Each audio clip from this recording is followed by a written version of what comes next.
Salut tout le monde, je suis de retour aujourd'hui dans une nouvelle vidéo qui est un petit peu différente, encore une fois. C'était un peu un hasard que ces deux vidéos tombent l'une à la suite de l'autre. Ce sera pas toujours comme ça, donc ne vous y habituez pas.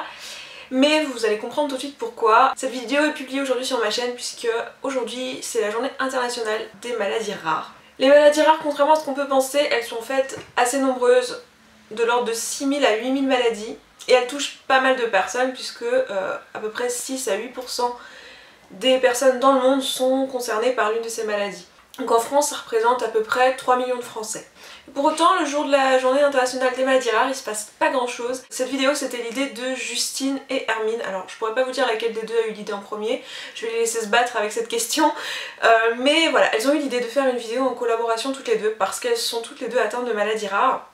Et elles avaient envie d'en parler parce que justement il se passe pas grand chose le jour de la journée internationale des maladies rares, et expliquer peut-être un peu aux gens ce que c'est, faire en sorte que les personnes qui sont atteintes se sentent moins seules, parce que finalement elles sont très nombreuses même si c'est des maladies différentes à chaque fois. Donc j'ai avec plaisir accepté de faire partie de cette collaboration, et mon apport là-dedans c'est pas du tout mon expérience puisque moi personnellement je ne suis pas atteinte de maladies rares, en tout cas à ce que je sache, mais ça a été plutôt de mettre en parallèle leurs deux expériences et aussi d'apporter un regard extérieur.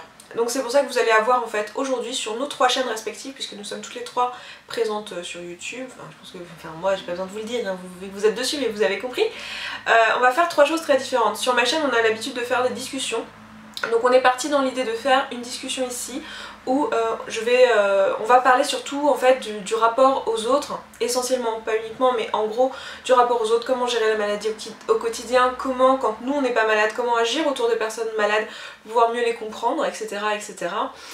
Et sur la chaîne d'Hermine, qui elle a l'habitude de parler de sa maladie, c'est une chaîne qui est entièrement consacrée à ça, donc si vous voulez en savoir plus, évidemment allez voir sa chaîne, tous les liens de toute façon seront en barre d'infos. C'est une chaîne hyper positive, donc si vous avez envie d'aller la voir, n'hésitez pas. Et du coup sur sa chaîne, on va parler de tout ce qui concerne l'errance médicale. C'est toute la période pendant laquelle on sait que vous avez quelque chose, mais on ne trouve pas quoi. Et c'est une période qui est un peu difficile à gérer psychologiquement, puisque des fois vous avez un peu l'impression que les médecins vous prennent pas au sérieux. Donc si notamment vous êtes dans le corps médical, que vous êtes médecin ou que vous travaillez dans le milieu médical, je vous recommande vraiment d'aller voir cette partie-là sur la chaîne d'Hermine, parce que vous allez apprendre beaucoup de choses. Moi personnellement j'ai appris beaucoup de choses. Et sur la chaîne de Justine, ce que l'on va faire, c'est qu'une fois que vous aurez regardé ces deux vidéos, si vous avez eu le temps de le faire avant, mais c'est pas nécessaire si jamais, on fera un direct donc ce soir. Enfin aujourd'hui, alors je dis ce soir parce que c'est probablement plutôt en fin de journée, mais je n'ai pas encore l'heure, mais dès que je l'aurai, vous aurez une annotation quelque part sur l'écran et en barre d'infos. Si jamais j'oublie de le mettre sur l'écran, allez voir en barre d'infos, elle sera en barre d'infos. Et on fera un direct sur la chaîne de Justine, parce que c'est quelque chose qu'elle fait régulièrement, des discussions avec les personnes qui la suivent. Elle a une chaîne beauté. Et ce sera peut-être l'occasion de faire justement quelque chose le jour de cette journée internationale des maladies rares, et d'échanger et d'en parler et de se poser des questions les uns les autres et d'y répondre, etc. Et je serai avec elle puisqu'à cette occasion, enfin c'est pas pour cette occasion mais nous sommes toutes les deux à Paris à ce moment là, donc on sera ensemble et on pourra interagir. Hermine sera aussi présente, on va voir si on arrive à la mettre visuellement, mais au pire elle sera présente dans le chat. Et je vous laisse regarder la suite. Bonjour tout le monde, je m'appelle Justine, j'ai 26 ans et je suis céramiste, c'est-à-dire que je passe mes journées à travailler avec mes mains. Donc pour ma part, je suis touchée par deux maladies rares. La première qui est la maladie de Kinbo qui touche mon poignet gauche, et la seconde, je garderai le nom pour moi parce qu'en fait c'est une maladie assez intime. En fait c'est un petit peu compliqué, mais le poignet est formé de plusieurs os qui sont les os du carpé. Et au milieu, il y a un petit os qui s'appelle le semi-lunaire, et en fait, j'ai une nécrose de ce petit os, c'est-à-dire que les vaisseaux sanguins qui alimentent l'os n'alimentent pas très bien l'os, et donc l'os se détruit au fur et à mesure. C'est une maladie rare qui n'a pas de traitement, qui n'a pas de solution. Ce qu'il faut savoir, c'est qu'il y a des maladies rares qui ont un traitement, qui ont des médicaments, qui ont des solutions, et il y a des maladies qui n'ont pas de solution, ce qui s'appelle les maladies orphelines. En fait, on peut rien faire, on vit avec. Je m'appelle Hermine, j'ai 18 ans et je suis atteinte du syndrome d'Ehlers dans l'os hypermobile. Les symptômes principaux de cette maladie, c'est l'hyperlaxité. Alors être hyperlaxe, ça veut dire que je suis très souple, voire trop souple. Je peux me tordre un peu dans tous les sens. Quand je marche, c'est pas rare que je tombe à cause de mes chevilles qui tiennent pas assez. La fatigue, je suis très vite fatiguée, et quand je fais une sortie, que je vais faire mes courses, après j'ai besoin de récupérer. Les douleurs, j'ai des douleurs permanentes dans tout le corps. Après, Pendant les crises, ça peut être plus localisé, mais j'ai des douleurs partout, tout le temps. Ma peau est très douce, mais très fragile, je mets du temps à cicatriser, je me blesse très facilement, et je me fais aussi des bleus très facilement. C'est une maladie génétique, donc on l'a depuis la naissance, mais pour beaucoup de personnes, les symptômes ne sont pas handicapants tout de suite, donc on se rend compte très tard. En fait, tous les enfants sont hyper laxes. Vous savez, les bébés, ils se tordent dans tous les sens et ils ont pas mal. Mais cette hyperlaxité part vers 3-4 ans, sauf que moi elle est pas partie. Ça fait maintenant 6 ans que je sais que je suis malade, donc je fais très attention, je n'ouvre jamais une porte avec mon poignet gauche. J'évite de porter le plus possible avec mon poignet gauche. Au niveau de mon métier de céramiste, j'ai changé énormément de choses à la manière dont je travaille, parce qu'il y a vraiment des choses... Par exemple, quand on pétrit la terre, on a vraiment un mouvement où on s'appuie sur la terre, et donc je fais en sorte que mon poignet gauche se mette bien en fait et soit vraiment parallèle au lieu d'être cassé. Je dors toutes les nuits avec une attelle pour le reposer en fait, pour être sûre de ne pas prendre une mauvaise position dans la nuit qui pourrait en fait le lendemain me faire mal et m'empêcher de travailler. C'est très dur, par exemple l'été ça me tient très très chaud, donc des fois la nuit sans m'en rendre compte je l'enlève et je suis stressée le matin. C'est désagréable parce qu'il y a des scratchs dessus, des fois je m'arrache un peu les cheveux avec, c'est pas drôle toutes les nuits on va dire. Au jour le jour, j'ai pas forcément mal, il y a des jours où j'ai absolument pas mal. Si je vais forcer un petit peu trop, je vais me faire mal, je vais le sentir. Par contre je vais avoir des périodes où je vais avoir très mal et là ça peut durer 10 jours, 2 semaines. Je sais qu'il y a certains moments, j'arrive plus à tenir mon poignet en fait. Vraiment, il faut que je porte mon attelle toute la journée parce que mon poignet ne tient plus lui-même. Il y a des jours aussi où mon poignet tremble toute la journée. Une petite vibration qui est assez désagréable parce que ça serre vraiment le poignet, c'est pas agréable. Mais surtout, les symptômes les plus importants et les plus gênants, c'est qu'en fait, la maladie de Kienbock, c'est que le poignet devient raide, complètement raide.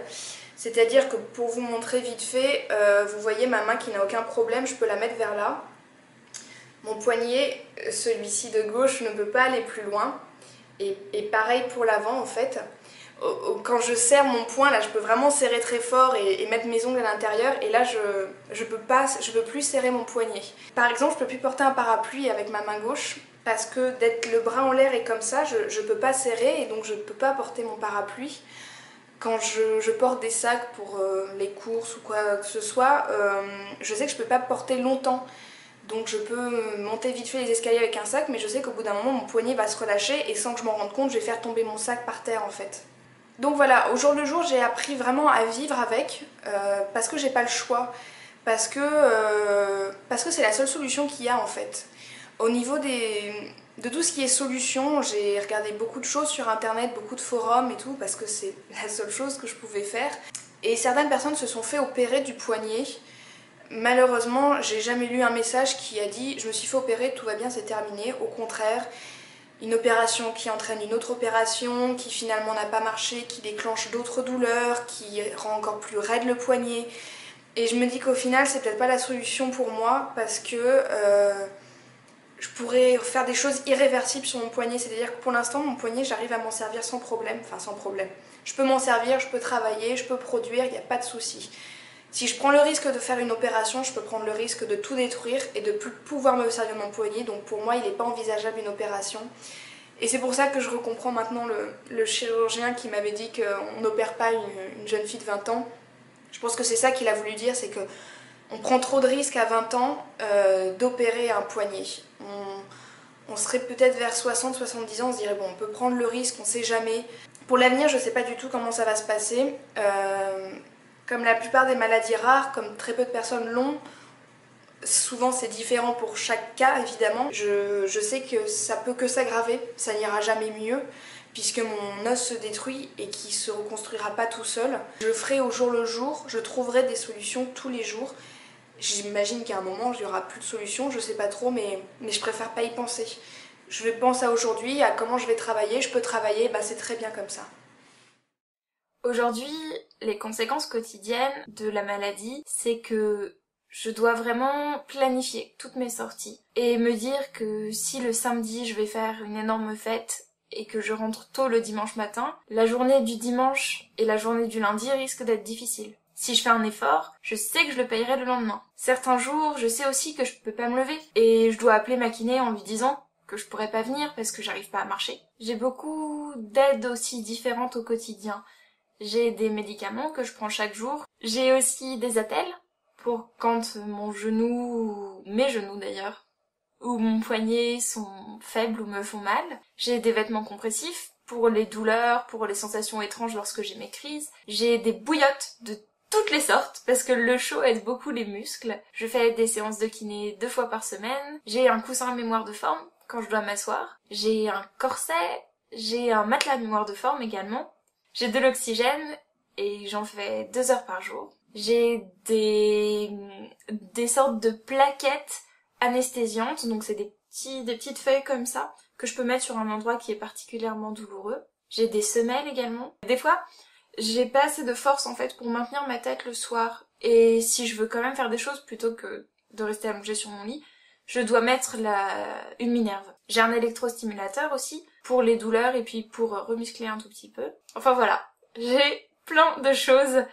Ce qui encombre un peu ma valise quand je pars en vacances, à chaque fois elle est absolument énorme et très très lourde parce que j'ai tous mes médicaments et tous mes équipements, mais ça aide vraiment au quotidien. Ce qui est dur aussi, c'est de l'expliquer aux gens. Est-ce que quand on rencontre quelqu'un et qu'il nous propose d'aller faire une super activité, on va lui expliquer pourquoi on peut pas l'accompagner?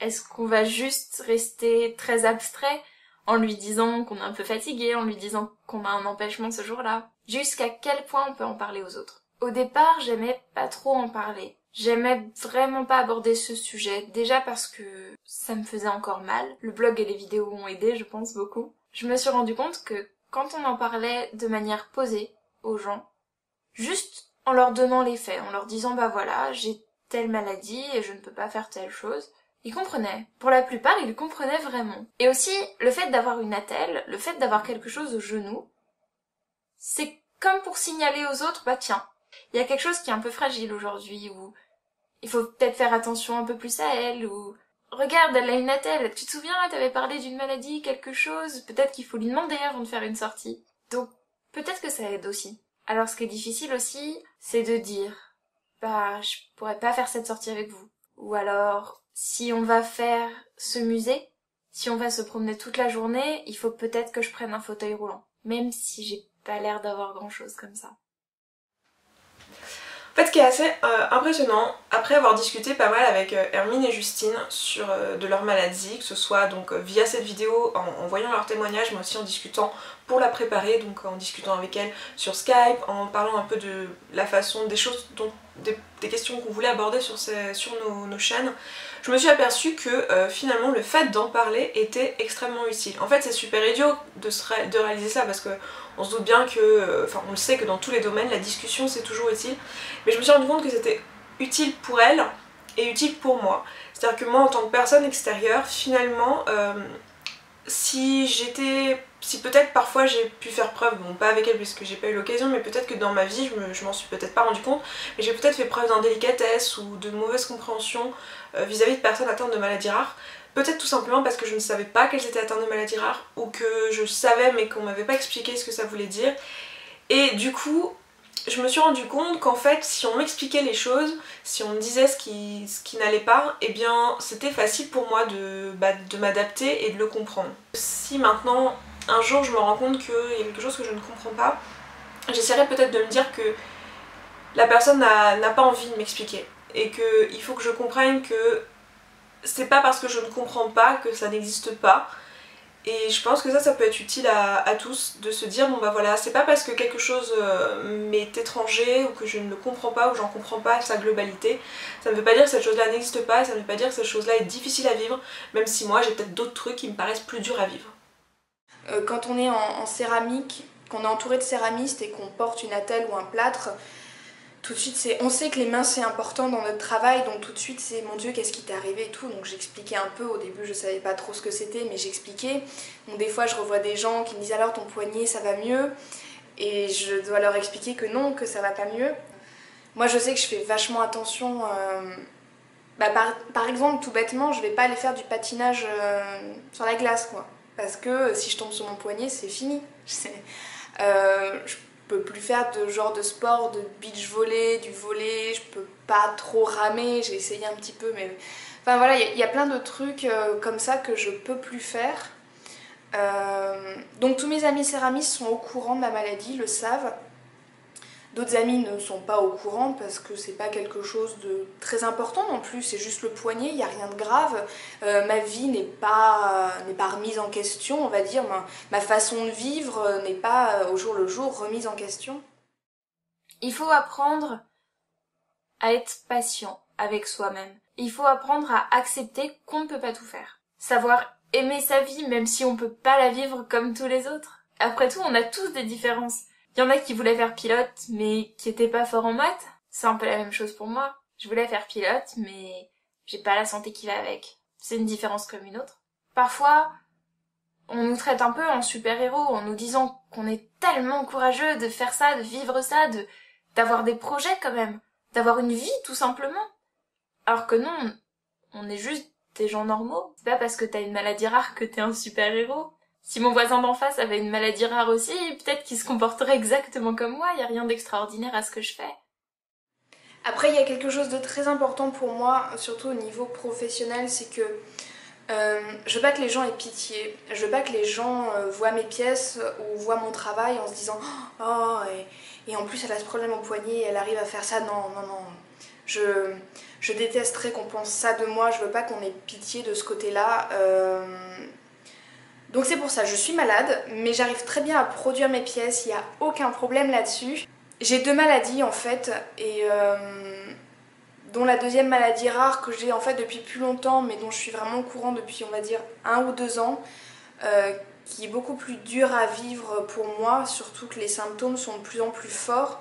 En fait, ce que j'ai peur, c'est du regard des gens, et j'ai peur que les gens aient pitié, et je veux pas qu'on me voie comme une personne faible, avec toutes ces fêlures dans le corps, et je veux qu'on me voie comme une personne forte et comme une personne normale. Et quand je travaille, que je fais attention à mon poignet, j'y pense en fait toute la journée. Mais je veux pas que les gens me voient comme ça. Alors c'est ironique puisque je suis en train de le dire à une caméra devant plein de gens. Et si les gens ont pitié de moi, je sais que je vais me renfermer sur moi et que je vais me dire mais je suis pas comme les autres, ma vie va être dure, et je veux pas. Et si les gens me voient comme une personne forte, bah je serai forte en fait. On est ce que les autres on est ce que les autres nous renvoient comme image. Je sais pas trop comment dire ça, mais voilà, si les gens me voient comme quelqu'un de fort, je le serai. Et j'arriverai plus tous les jours à le vivre. Mais c'est quelque chose que j'aurais envie de vous dire, si vous voyez quelqu'un, si vous avez quelqu'un dans votre entourage qui est malade, c'est bien de lui demander comment il va, c'est bien de s'intéresser à sa maladie, mais le regardez pas comme quelqu'un de malade, regardez-le comme quelqu'un de normal, qui vit un petit peu avec des obstacles dans sa journée, mais qui vit avec, et c'est tout.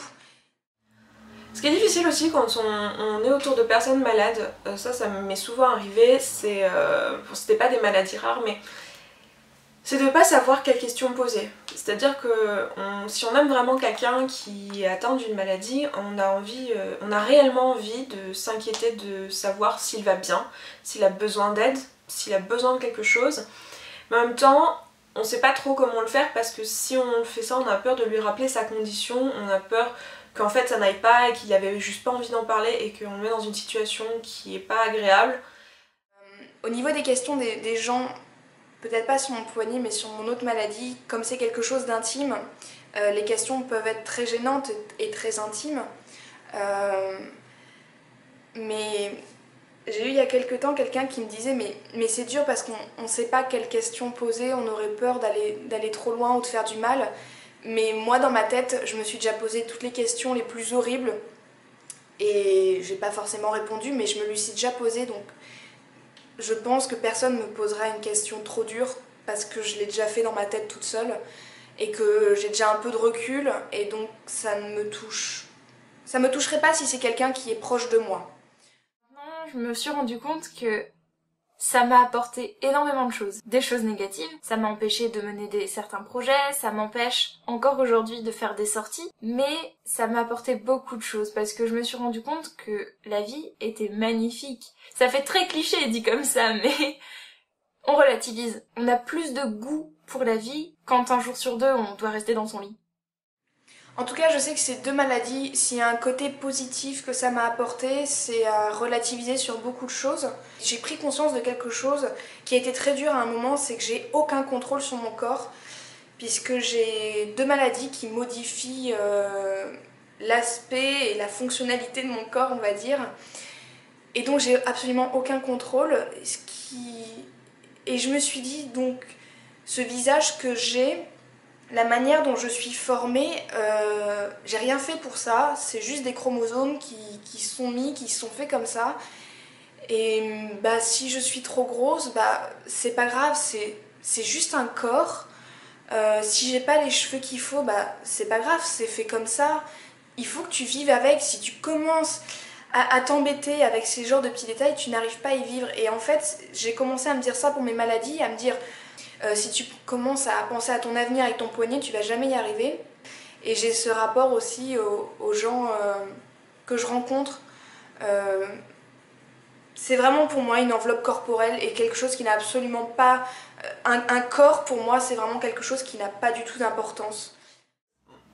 Je me suis rendu compte en écoutant Justine et Hermine que la maladie c'était juste pour elle une caractéristique de plus. Enfin, c'était un truc avec lequel elles n'étaient pas forcément...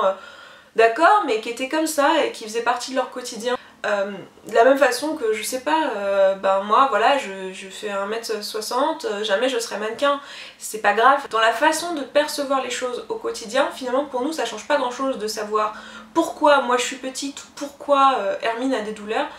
Ça change rien. Ce qui est important, c'est de se dire, bah voilà, moi je suis petite, donc bah je galère pour attraper le paquet de pâtes en haut du placard et je serai jamais mannequin. Et Hermine a des douleurs, donc bah, elle galère pour monter l'Everest et elle sera jamais pilote. Et c'est pas grave quoi, c'est juste des caractéristiques de chacune des personnes. Voilà, j'espère que cette vidéo vous sera utile d'une façon ou d'une autre. N'oubliez pas d'aller voir la vidéo sur la chaîne d'Hermine et d'être là, présent pour le live avec Justine et Hermine en direct aujourd'hui donc. Tous les détails, tous les liens, etc. sont en barre d'informations en dessous de cette vidéo. Bref, je les remercie vraiment d'avoir pensé à moi et de m'avoir proposé ce projet parce que je trouve ça hyper intéressant et j'ai beaucoup appris. Je pense que sans elles, j'aurais eu peu l'occasion d'aborder ce genre de sujet sur ma chaîne et la démarche m'était pas encore venue en tête et j'aurais pas eu l'idée, en tout cas pas tout de suite, de le faire. Peut-être qu'à l'avenir j'y aurais pensé un jour, mais en tout cas pas aujourd'hui. Et donc voilà, merci à elle et je m'arrête là. Parce que j'ai déjà bien parlé, que cette vidéo est déjà bien longue. Et je vous dis à très vite dans une prochaine vidéo qui sera normalement un peu plus légère. Et d'ici là, prenez soin de vous. Ciao! Il s'agit d'une vidéo dans laquelle j'ai invité plusieurs femmes à intervenir sur un sujet qui nous intéresse toutes, je pense, à un moment ou à un autre de notre vie, c'est-à-dire les femmes en milieu professionnel. Donc,